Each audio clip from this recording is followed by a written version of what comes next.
Gempuran Israel dilaporkan telah mencapai Tartus di Suriah pada Senin 16 Desember 2024 dini hari waktu setempat. Dilaporkan bahwa ledakan besar itu seperti hantaman bom atom di Hiroshima, Jepang masa silam.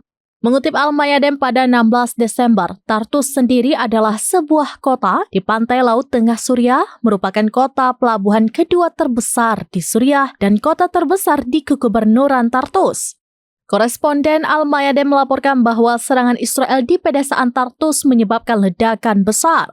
Menyusul serangan tiada henti Israel yang menargetkan dan menghancurkan kemampuan militer Suriah.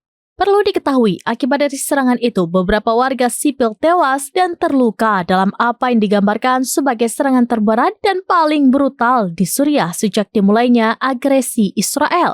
Pengeboman hebat di Tartus disebut begitu kuat sehingga menyebabkan getaran seperti gempa bumi yang dapat dirasakan penduduk secara fisik. Serangan itu dilaporkan telah menargetkan depo senjata di beberapa lokasi di Suriah Barat. Sementara itu, media Israel yang melaporkan pengeboman tersebut menggambarkan agresi tersebut sebagai Hiroshima di Tartus karena intensitas serangannya.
Download Tribun X sekarang, menghadirkan lokal menjadi Indonesia.